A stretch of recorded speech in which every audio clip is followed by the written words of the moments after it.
Ce que vous allez découvrir dépasse toute explication rationnelle. 10 hommes, tous anciens pasteurs évangéliques, se sont rassemblés sur la place d'un petit village au cœur de la Provence rurale avec l'unique intention de prouver que la dévotion catholique à la Vierge Marie est une forme d'idolâtrie. Équipés de mégaphones, de caméras et d'une conviction inébranlable, ils ont encerclé une antique statue de la Vierge qui se dressait là depuis plus d'un siècle. Ce qui n'était au départ qu'une manifestation religieuse comme tant d'autres s'est rapidement transformé en un événement que personne n'aurait pu anticiper. Tandis que les hommes hurlaient leurs slogans, gesticulaient avec ferveur et humiliaient publiquement la sainte effigie, quelque chose d'extraordinaire a commencé à se produire juste sous leurs pieds.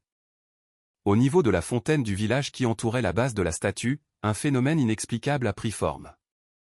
Et avant de poursuivre, si vous nous regardez depuis Paris, Marseille, Lyon, la Belgique, la Suisse, le Québec ou n'importe quel autre endroit du monde, laissez-nous un commentaire pour nous dire d'où vous nous suivez. N'oubliez pas de vous abonner à la chaîne et de laisser un like pour que davantage de personnes découvrent cette histoire incroyable, une histoire qui mettra au défi leurs convictions les plus profondes. À un moment donné, l'eau, qui était jusqu'alors d'un calme plat, a commencé à s'agiter de manière étrange. Ce n'était ni le vent, ni une quelconque ondulation naturelle, mais quelque chose de différent, quelque chose qui a forcé même les plus sceptiques à s'arrêter et à y regarder à deux fois. Les caméras des smartphones tremblaient dans les mains des passants, et ce qui a été filmé ce jour-là s'est propagé comme une traînée de poudre sur les réseaux sociaux. Ceci est l'histoire vraie de 10 hommes qui ont quitté leur foyer avec pour mission de détruire une croyance et qui sont revenus complètement transformés par quelque chose qui défiait tout ce qu'ils avaient jamais connu sur la foi. Nous vivons à une époque où la foi et la raison s'affrontent constamment sur le champ de bataille des idéologies. D'un côté, nous avons les défenseurs de la dévotion mariale comme une partie essentielle de la tradition catholique. De l'autre, des groupes qui considèrent cette pratique comme une forme d'idolâtrie, une déviation de la doctrine biblique originale. Au fond, ce n'est pas seulement une histoire de conflit religieux. C'est un récit documenté qui soulève des questions profondes sur ce qui se passe réellement lorsque nos certitudes absolues sont confrontées à l'inexplicable. Les 10 protagonistes de cette histoire avaient un point commun. Ils avaient tous été pasteurs évangéliques pendant de nombreuses années, certains pendant des décennies. Ils connaissaient la Bible par cœur, avaient prêché à des milliers de personnes et consacré leur vie au ministère.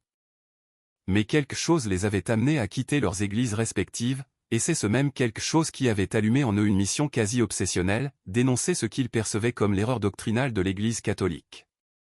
Le village où tout cela s'est produit préfère conserver l'anonymat, mais nous pouvons dire qu'il s'agit d'un village historique provençal, profondément ancré dans un terroir aux racines catholiques anciennes, où la dévotion à la Vierge fait partie de l'ADN culturel local. La place du village, point de rencontre de la communauté depuis des générations, abritait une fontaine ornementale entourant une statue de l'Immaculée Conception datant de 1890. Personne n'aurait pu imaginer que ce samedi matin ensoleillé, apparemment ordinaire, deviendrait le théâtre de l'un des événements les plus controversés et inexplicables jamais filmés. Ce qui s'est passé là-bas continue de susciter des débats passionnés, des enquêtes et, surtout, des transformations profondes dans la vie de toutes les personnes impliquées.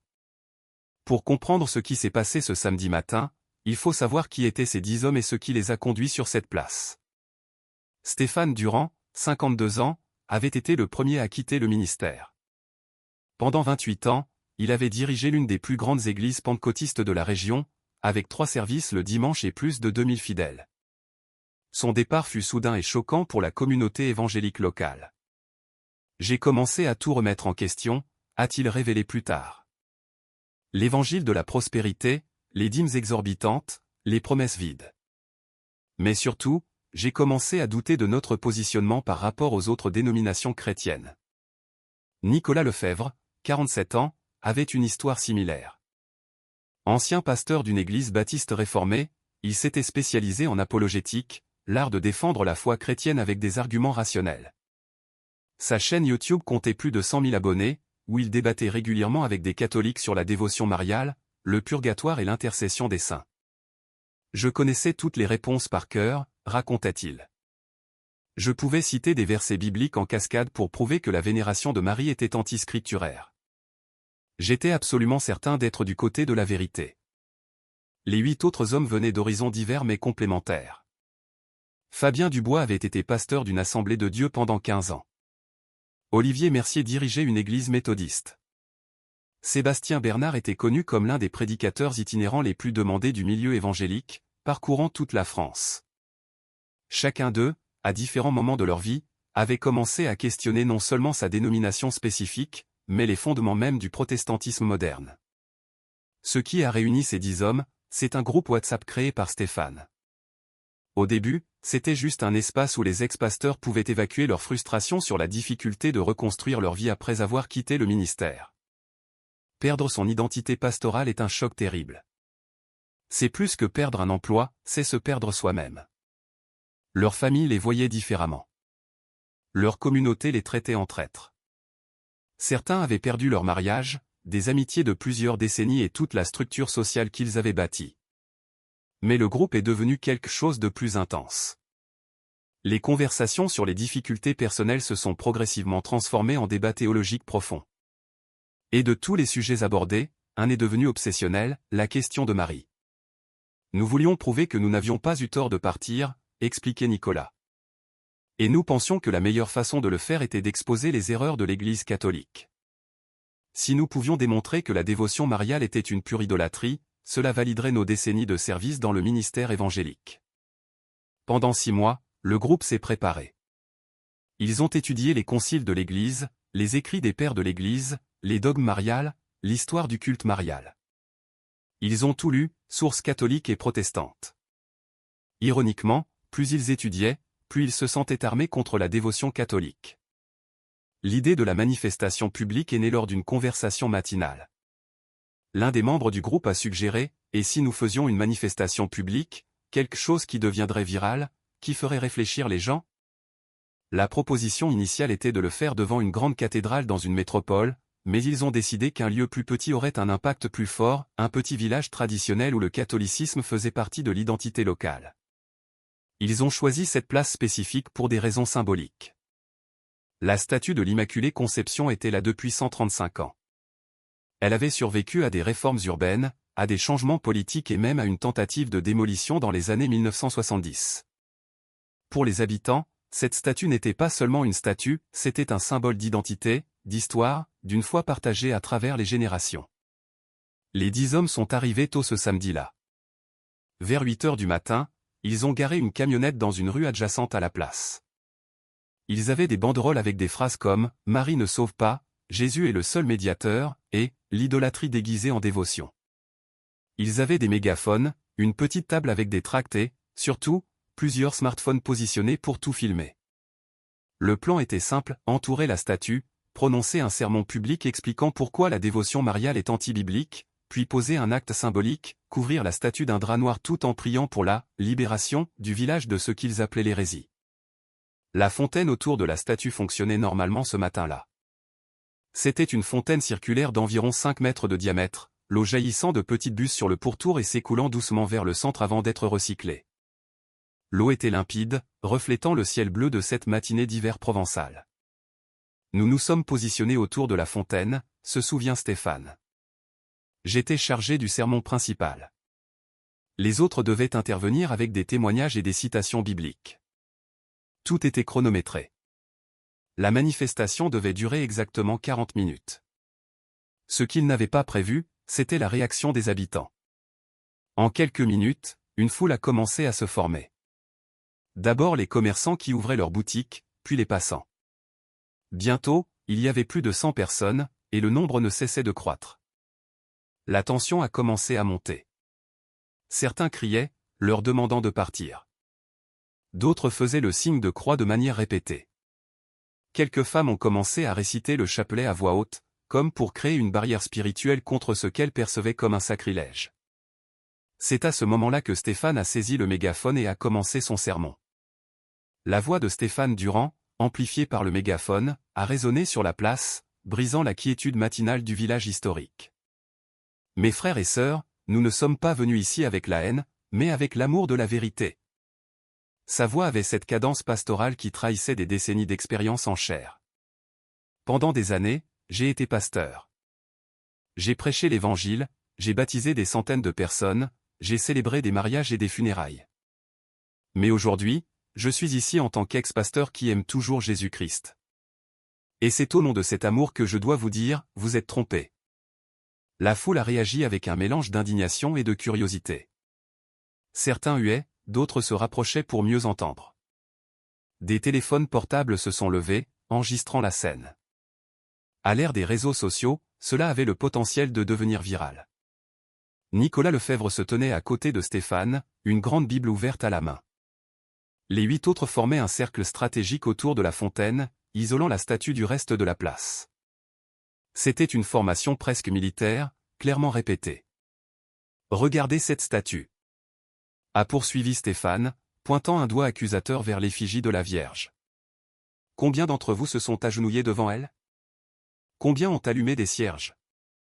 Prié, supplié devant cette idole de pierre? Mais je vous le demande, où est-ce écrit dans la Bible?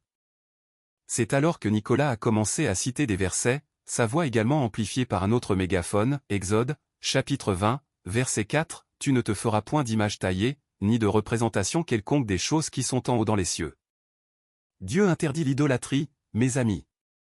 Une femme âgée, identifiée plus tard comme étant Monique Gauthier, 78 ans, s'est courageusement approchée. Sa voix tremblait, mais elle avait une force qui a fait taire même certains des manifestants. Vous ne savez pas de quoi vous parlez. Nous n'adorons pas la statue, nous vénérons ce qu'elle représente. Marie est notre mère, elle intercède pour nous. Elle nous mène à Jésus. Stéphane était préparé à cette objection. Première épître à Timothée, chapitre 2, verset 5, « Madame, car il y a un seul Dieu, et aussi un seul médiateur entre Dieu et les hommes, Jésus-Christ homme.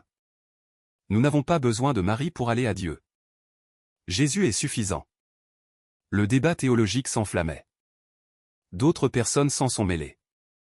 La foule dépassait maintenant les 200 personnes. Certains ont commencé à prier à voix haute, créant un contre-bruit au mégaphone. Sainte Marie, Mère de Dieu, priez pour nous, pauvres pécheurs. C'est Olivier Mercier, l'un des autres ex-pasteurs, qui a décidé de pousser la provocation plus loin. Il s'est avancé jusqu'au bord de la fontaine, a tendu la main au-dessus de l'eau et a déclaré d'une voix forte, « Prouvez-le. Si Marie a un quelconque pouvoir, s'il y a quelque chose de sacré dans cette statue, qu'un signe apparaisse. Que cette eau se transforme, que quelque chose se passe. Mais nous savons que rien ne se passera, car Marie est morte et cette statue n'est qu'un bloc de pierre inerte. » Le défi a été accueilli par une vague d'indignation de la foule. Beaucoup ont crié au blasphème. Un homme a commencé à se diriger agressivement vers le groupe, mais a été retenu par d'autres. C'est arrivé vers 8h47 du matin. Personne ne l'a remarqué tout de suite. La première à s'en rendre compte fut une adolescente nommée Chloé Martin, qui filmait toute la scène avec son téléphone. Elle était positionnée à un angle qui lui permettait de capturer à la fois les manifestants et la fontaine. Sur sa vidéo, qui serait plus tard analysée image par image, on peut voir le moment exact où l'eau a commencé à se comporter de manière anormale. « Regardez l'eau !» a crié Chloé, mais sa voix a été noyée par le vacarme de la foule et des mégaphones. L'eau de la fontaine, qui jusqu'alors s'écoulait normalement vers le drain central par la simple force de la gravité, a commencé à se mouvoir en un mouvement circulaire. Ce n'était pas le mouvement chaotique d'un tourbillon, mais une rotation précise, uniforme, comme si une cuillère géante et invisible la remuait. Peu à peu, d'autres personnes ont commencé à le remarquer. Des doigts se sont pointés, les conversations se sont tues. Même Stéphane, en plein milieu de son sermon, s'est arrêté en réalisant que plus personne ne lui prêtait attention. Tous les regards étaient tournés vers l'eau. Le mouvement circulaire s'est intensifié. L'eau a commencé à former un léger vortex au centre de la fontaine, juste au pied de la statue. Puis est venu le détail qui a laissé tout le monde sans voix. De fines gouttelettes d'eau ont commencé à s'élever de la surface, défiant la gravité, créant un effet qui ressemblait à une fontaine inversée. « Qu'est-ce que c'est que ça ?» a murmuré Nicolas, son mégaphone lui glissant des mains sans qu'il s'en aperçoive. Sébastien Bernard, l'un des ex-pasteurs qui était le plus proche de la fontaine, s'est approché par réflexe. Il a tendu la main, essayant de toucher le jet d'eau ascendant. « C'est impossible », a-t-il chuchoté. Physiquement, ce n'est pas possible. La foule était maintenant complètement silencieuse. Le seul son était le murmure de l'eau elle-même et le bruissement du vent dans les platanes. Même ceux qui priaient s'étaient tus, les yeux rivés sur la fontaine. Fabien Dubois, qui avait une formation d'ingénieur avant de devenir pasteur, a immédiatement cherché une explication rationnelle. Ça devait être le système de pompage, un défaut mécanique créant une pression inégale. Mais en observant, il est devenu clair que ce n'était pas mécanique. Le motif était trop complexe, trop précis. Les gouttelettes qui s'élevaient formaient des motifs éphémères dans l'air. Certains ont dit voir des formes géométriques, d'autres ont juré avoir vu des symboles religieux. La vidéo de Chloé a tout capturé avec des détails stupéfiants. Plus tard, lorsque des experts ont analysé les images, ils ont confirmé qu'il n'y avait aucun signe de manipulation numérique. Ce qui se passait était réel. Cela se passait là, devant des centaines de témoins et des dizaines de caméras. C'est Monique Gauthier qui a rompu le silence. Elle s'est agenouillée au bord de la place, des larmes coulant sur son visage ridé, et a commencé à prier. « Je vous salue, Marie, pleine de grâce. » Un par un, d'autres ont commencé à s'agenouiller. D'abord des dizaines, puis des centaines. La place est devenue une mer de gens à genoux, tous les yeux fixés sur la fontaine et la statue, tous murmurant des prières. Les 10 ex-pasteurs, eux, sont restés debout, figés autour de la fontaine, complètement incapables de traiter ce que leurs yeux voyaient. Stéphane serrait son mégaphone si fort que ses doigts étaient devenus blancs. Nicolas n'arrêtait pas d'ouvrir et de fermer sa Bible, comme s'il cherchait désespérément une explication dans les pages sacrées. Olivier, l'homme qui avait défié l'eau de se manifester, était livide. Ses jambes tremblaient visiblement. « Je n'ai pas demandé ça », murmurait-il sans cesse. C'était de la rhétorique. Je ne pensais pas une seule seconde. Le phénomène a duré exactement 7 minutes, selon plusieurs enregistrements vidéo. 7 minutes d'eau défiant les lois de la physique, de gouttelettes s'élevant au lieu de tomber, de motifs étranges se formant à la surface de la fontaine. Puis, aussi soudainement que cela avait commencé, cela s'est arrêté. L'eau est revenue à son flux normal, les gouttelettes ont cessé de s'élever, le vortex s'est dissipé. C'était comme si quelqu'un avait actionné un interrupteur invisible. Mais quelque chose avait changé. Tout le monde pouvait le sentir. Les minutes qui ont suivi le phénomène ont été d'un chaos absolu. La place, qui était tombée dans un silence respectueux pendant les 7 minutes de l'événement inexplicable, a explosé en un brouhaha de conversations, de cris, de pleurs et de prières collectives.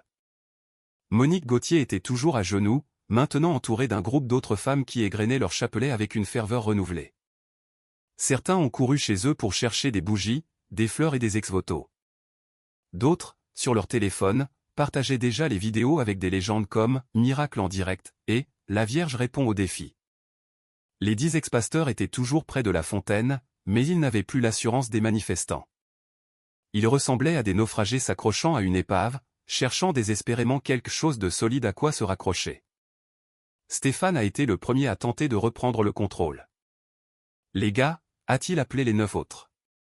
Sa voix, maintenant sans mégaphone, était presque inaudible dans le tumulte. « Nous devons partir d'ici.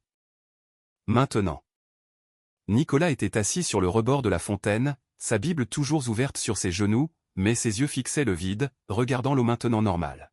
« Comment est-ce possible » répétait-il. « Comment ? Discutons en ailleurs, a insisté Stéphane, commençant déjà à ramasser leurs banderoles. Les autres ont commencé à bouger machinalement, mais partir n'allait pas être si facile. La foule avait atteint plus de 500 personnes, et beaucoup n'avaient pas l'intention de laisser les perturbateurs s'en aller si facilement. Un groupe d'hommes leur a bloqué le passage, sans agressivité, mais avec fermeté. « Vous êtes venus défier la Sainte Vierge », a dit un homme d'une quarantaine d'années, identifié plus tard comme Guillaume Petit, le boulanger local. Et elle a répondu. « Vous n'allez pas partir comme si de rien n'était. »« Nous n'avons rien fait, » a répondu Sébastien Bernard, sa voix défensive. « C'est juste de l'eau. Il doit y avoir une explication scientifique. » « Une explication scientifique » a rétorqué une jeune femme, son téléphone à la main. « J'ai tout filmé. L'eau est montée. »« L'eau ne monte pas, monsieur. Elle ne fait pas ses formes. Vous avez vu la même chose que moi. » C'est à ce moment que le père Jean-Luc Lambert, le curé de l'église du village, est arrivé. Âgé de 65 ans, avec des cheveux blancs et une présence qui a immédiatement ramené un semblant d'ordre, il a levé les mains. « S'il vous plaît, s'il vous plaît. Nous avons tous été témoins de quelque chose d'extraordinaire. Ne tirons pas de conclusions hâtives. » Stéphane s'est approché du prêtre, y voyant une issue possible. « Mon père, nous ne voulions pas causer de problème. Nous voulions juste une manifestation pacifique. Une manifestation qui incluait l'insulte publique d'une image sacrée pour cette communauté, a répondu le prêtre, sa voix ferme mais sans colère. Mais ce n'est pas le moment des accusations. Ce qui s'est passé ici doit être examiné avec le plus grand soin. Se tournant vers la foule, le prêtre a poursuivi, « Je vous demande à tous de garder votre calme. Je vais contacter le diocèse immédiatement pour signaler les événements. En attendant, je demande à tous ceux qui ont filmé de conserver précieusement leurs enregistrements. Ne les supprimez pas, ne les modifiez pas. Ils seront cruciaux. » Aux 10 ex-pasteurs, il a dit, « Et vous, vous n'irez nulle part. Non pas comme des prisonniers, mais comme des témoins. Nous sommes tous témoins de ce qui s'est passé ici. » Quelques heures plus tard, la place s'était transformée en un véritable cirque médiatique. Les équipes de télévision locales sont arrivées, suivies par les chaînes nationales. Les réseaux sociaux étaient en ébullition. La vidéo du phénomène avait été partagée des millions de fois en quelques heures. Le diocèse a envoyé une commission d'enquête avant la tombée de la nuit. 2 prêtres spécialisés dans les phénomènes surnaturels sont arrivés, accompagnés d'un physicien catholique travaillant dans une université voisine et d'un théologien titulaire d'un doctorat en mariologie. Ils ont bouclé la zone autour de la fontaine comme une scène de crime. Ils ont prélevé des échantillons d'eau, examiné le système de pompage, mesuré les champs électromagnétiques, la température, l'humidité ou toute variable qui pourrait expliquer le phénomène. Le physicien, le docteur Laurent Moreau, a été catégorique dans ses premières conclusions. Le système hydraulique de cette fontaine est d'une simplicité biblique. C'est une pompe de recirculation de base, incapable de générer les motifs que nous voyons sur les vidéos. De plus, l'eau s'élevant contre la gravité de cette manière. Il n'y a aucun mécanisme ici qui puisse produire cela. Les 10 ex-pasteurs ont été conduits au presbytère, où ils ont été interrogés un par un. Stéphane fut le premier. « Pouvez-vous me décrire avec vos propres mots ce que vous avez vu ?» a demandé le père Lambert, un enregistreur sur la table entre eux. Stéphane a hésité. Toute sa vie de pasteur, il avait prêché contre ce genre de phénomène. Il avait enseigné que les miracles catholiques étaient faux, que les apparitions étaient des canulars ou de l'hystérie collective. Mais il l'avait vu de ses propres yeux. « J'ai vu l'eau bouger d'une manière impossible, a-t-il finalement dit. J'ai vu des gouttelettes s'élever. J'ai vu des formes se dessiner. Et il n'y avait rien, à ma connaissance, qui puisse expliquer cela. Et je ne suis pas un ignorant, mon père. Pensez-vous que c'était un miracle? Je ne sais plus ce que je crois, a avoué Stéphane, et il y avait dans sa voix une vulnérabilité qu'il n'avait pas le matin même avec ses banderoles et son mégaphone. J'ai cru certaines choses toute ma vie. J'ai quitté mon église parce que je commençais à en douter. Et maintenant, je ne sais plus rien. Les entretiens se sont poursuivis jusque tard dans la soirée. Chacun des 10 hommes avait des versions légèrement différentes, mais tous s'accordaient sur les points essentiels. L'eau s'était comportée de manière anormale, et cela s'était produit juste après le défi lancé par Olivier. Olivier, d'ailleurs, était dans un état de fragilité particulière. Je me moquais, a-t-il avoué au prêtre, des larmes coulant sur ses joues. C'était une provocation rhétorique. Jamais, pas une seconde, je n'ai pensé que quelque chose se produirait. Et pourtant, quelque chose s'est produit, a terminé doucement le prêtre. Qu'est-ce que cela signifie? A demandé Olivier, la voix brisée. J'ai passé 15 ans à enseigner aux gens que ce genre de choses n'arrive pas, que ce ne sont que des superstitions catholiques. Et maintenant? Qu'est-ce que je vais dire à tous ces gens? Le prêtre n'avait pas de réponse facile. La vérité est rarement commode, mon fils. Et elle correspond rarement parfaitement à nos boîtes théologiques bien rangées. Pendant ce temps, à l'extérieur, une veillée de prière s'était organisée. Des centaines de personnes sont restées sur la place toute la nuit, priant, chantant, allumant des bougies. L'atmosphère avait complètement changé. Ce qui avait commencé dans la confrontation s'était transformé en une liturgie silencieuse et solennelle. Chloé Martin, l'adolescente dont la vidéo offrait les meilleurs angles, était interviewée par plusieurs chaînes d'information. Je filmais juste parce que je trouvais le conflit intéressant, expliquait-elle. Je n'aurais jamais pensé enregistrer ça. Avez-vous modifié la vidéo? Lui demandait-on avec insistance. Non, je ne sais même pas comment faire ça. C'est ce que mon téléphone a capturé. Des centaines d'autres personnes ont filmé.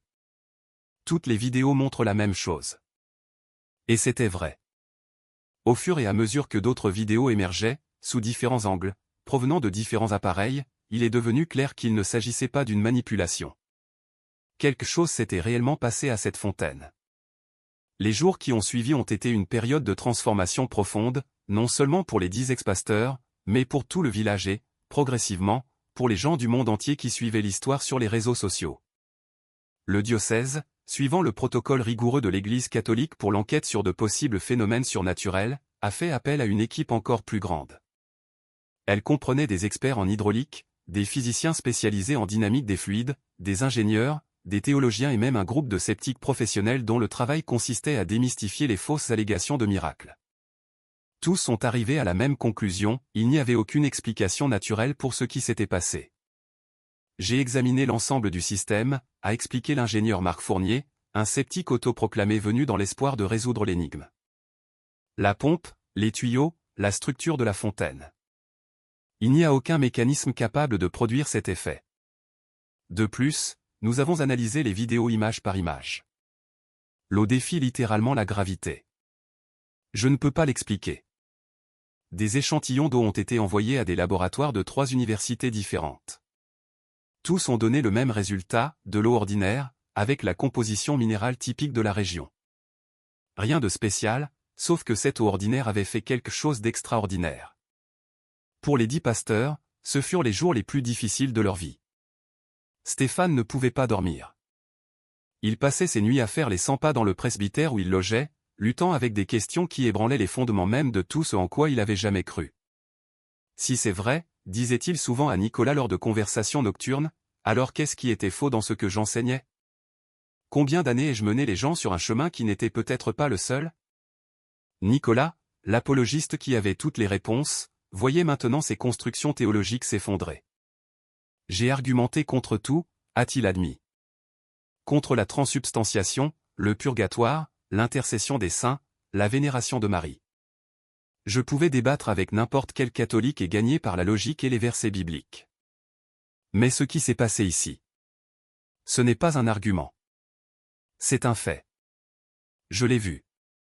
Olivier, celui qui avait lancé le défi, traversait une crise existentielle profonde. Il parlait à peine. Il passait des heures assis dans la chapelle du presbytère, à regarder une petite statue de Marie sur un autel latéral. Une nuit, le père Lambert l'Y a trouvé. « Puis-je m'asseoir » a demandé le prêtre. Olivier a simplement hoché la tête. « Vous n'avez pas besoin d'avoir toutes les réponses tout de suite » a dit doucement le prêtre. Parfois, le mystère est la réponse. Dieu ne nous doit pas d'explications que nos esprits finis peuvent comprendre. Mais j'ai blessé tant de gens, a répondu Olivier, la voix rauque. J'ai divisé des familles avec mes prédications anticatholiques. Combien de personnes ai-je confondu avec mes arguments? Et maintenant, vous avez l'occasion d'aider ces mêmes personnes, a suggéré le prêtre. Non pas en prêchant contre ou pour quoi que ce soit, mais en partageant honnêtement votre cheminement. L'humilité est le début de la sagesse. Fabien, l'ingénieur, traversait une crise différente. J'ai basé toute ma foi sur la raison, a-t-il expliqué à Sébastien. J'étais le pasteur qui montrait comment la science et la foi pouvaient aller de pair. Et maintenant? J'ai vu quelque chose que la science ne peut pas expliquer, et je ne sais pas comment gérer ça. Peut-être, a répondu lentement Sébastien, que cela signifie simplement que l'univers est plus mystérieux que ce que notre science actuelle peut comprendre. Non pas que la science ait tort, mais qu'elle n'a pas encore tout compris. Le 5e jour après l'événement, quelque chose d'inattendu s'est produit. Stéphane a demandé à voir le père Lambert en privé. « Mon père, a-t-il commencé, la voix tremblante, je voudrais en savoir plus sur le processus pour devenir catholique. » Le prêtre l'a regardé avec surprise. « En êtes-vous sûr? Il ne faut pas prendre une décision aussi importante sur la base d'un événement extraordinaire. Ce n'est pas une décision impulsive, a insisté Stéphane. Ces derniers mois, avant même de venir ici, j'étudiais l'histoire de l'Église primitive. La raison pour laquelle j'ai quitté ma dénomination n'était pas seulement administrative. Je commençais à remettre en question les fondements même du protestantisme. Ce qui s'est passé ici n'a fait que confirmer ce que mon cœur commençait déjà à me dire. Dans les jours qui ont suivi, un par un, 6 des 9 autres ex-pasteurs ont fait des demandes similaires. Ce n'était pas une décision de groupe, mais des décisions profondément personnelles. Chacun avait ses propres raisons, son propre parcours. Nicolas a expliqué sa décision dans une vidéo qu'il a postée sur sa chaîne YouTube. Pendant des années, j'ai utilisé cette chaîne pour attaquer l'Église catholique. Aujourd'hui, je l'utilise pour me rétracter publiquement. J'avais tort. Pas sur tout, mais sur l'essentiel. J'ai vu quelque chose d'indéniable. Et plus important encore, j'ai étudié suffisamment l'histoire et la théologie pour réaliser que mes propres fondations étaient plus fragiles que je ne le pensais. 3 des ex-pasteurs ont choisi un chemin différent. Ils ne sont pas devenus catholiques, mais ils ne sont pas non plus retournés à leurs anciennes dénominations. Sébastien l'a expliqué ainsi, ce que j'ai vu m'a rendu humble. Cela m'a montré que je n'ai pas toutes les réponses. Mon chemin est maintenant un chemin de recherche, d'écoute et de prière en silence. Je ne suis pas prêt à m'engager dans une institution particulière pour le moment. Pendant ce temps, la place était devenue un lieu de pèlerinage. Des milliers de personnes ont commencé à la visiter chaque jour. Le diocèse a dû organiser des horaires de visite et un contrôle des foules. Des caméras de sécurité 24h24 ont été installées pour garantir qu'il n'y ait pas de vandalisme ou d'interférence. Le phénomène de l'eau ne s'est jamais reproduit. La fontaine continuait de fonctionner normalement, jour après jour. Certains étaient déçus. Pourquoi cela ne se reproduit-il pas? Demandait-il. Le père Lambert a partagé sa perspective dans un sermon largement diffusé, peut-être parce que le signe a été donné. Nous n'avons pas besoin de miracles constants pour soutenir notre foi. L'événement a rempli son objectif, ébranler les certitudes de certains, renforcer la foi d'autres, et nous laisser tous avec des questions plus profondes sur la nature de la réalité et du divin. La communauté scientifique est restée divisée. Certains ont simplement refusé de commenter, qualifiant l'événement d'anomalie inexplicable indigne d'une attention académique. D'autres, intrigués, ont demandé que des équipements de surveillance permanents soient installés sur la place, dans l'espoir que le phénomène puisse se reproduire dans des conditions contrôlées. Le docteur Laurent Moreau, le physicien de l'enquête initiale, a publié un article académique sur l'événement. Sa conclusion était prudente, sur la base des multiples preuves vidéo de sources indépendantes, de l'analyse de l'appareil hydraulique et du témoignage de centaines de témoins, je suis obligé de conclure qu'un événement s'est produit que notre compréhension actuelle de la physique ne peut pas expliquer. Cela ne signifie pas nécessairement un miracle au sens religieux. Cela signifie simplement qu'il y a des phénomènes que nous ne comprenons pas encore. Monique Gauthier, la femme âgée qui fut l'une des premières à s'agenouiller, est devenue une gardienne non officielle de la place. Elle était là tous les jours, parlant aux visiteurs, partageant son expérience. Les gens me demandent ce que j'ai ressenti à ce moment-là, leur racontait-elle. Et je leur dis, j'ai ressenti la paix. Ce n'était pas un sentiment de triomphe, comme si mon camp avait gagné un débat. C'était juste une paix profonde, le sentiment qu'il y a quelque chose de plus grand que toutes nos théologies, plus grand que tous nos arguments. Chloé Martin, l'adolescente dont la vidéo était devenue virale, a vu sa vie changer. Des universités lui ont offert des bourses, des émissions de télévision l'ont invitée, mais elle est restée humble. J'étais juste au bon endroit au bon moment, disait-elle simplement. Je n'ai rien fait de spécial. L'extraordinaire, c'est ce qui s'est passé, pas qui l'a filmé. 6 mois après l'événement, les 7 ex-pasteurs qui s'étaient convertis ont été officiellement accueillis dans l'église catholique lors d'une cérémonie émouvante. Stéphane, maintenant simple laïc, a donné un bref témoignage, « Je ne suis pas ici parce que j'ai vu un miracle. Je suis ici parce que, après un long et douloureux cheminement de questionnement et d'études, j'ai découvert que l'Église catholique avait des fondations historiques et théologiques que j'avais ignorées ou déformées. Ce qui s'est passé sur cette place n'a été que la dernière pièce d'un puzzle que je construisais depuis des mois. Je ne viens pas avec toutes les réponses, je viens avec humilité, prêt à apprendre. » L'histoire des 10 ex-pasteurs et du phénomène de la fontaine continue de susciter des débats, des réflexions et des conversions. Certains y voient la preuve irréfutable du pouvoir divin manifesté par Marie. D'autres préfèrent maintenir un scepticisme prudent. Ce que personne ne peut nier, c'est l'impact profond que cette journée a eu sur toutes les personnes impliquées. 10 hommes sont partis de chez eux avec des certitudes absolues et sont revenus avec des questions. Et c'est cette saine incertitude qui a ouvert un espace pour un mystère bien plus grand. La fontaine est toujours là, fonctionnant normalement, mais elle est maintenant entourée de bougies, de fleurs et de prières. Elle est devenue le symbole, non pas de la victoire d'une dénomination sur une autre, mais de quelque chose de plus profond, la possibilité qu'il y ait plus de choses entre le ciel et la terre que n'en rêve notre philosophie. Et c'est peut-être ça, le vrai miracle. Pas que l'eau ait défié la gravité pendant cette minute, mais que des cœurs orgueilleux soient devenus humbles, que des esprits fermés se soient ouverts, et que des êtres humains aient appris que la recherche de la vérité exige le courage de remettre en question même nos croyances les plus fondamentales. L'eau est revenue à la normale, mais plus rien n'a jamais été pareil.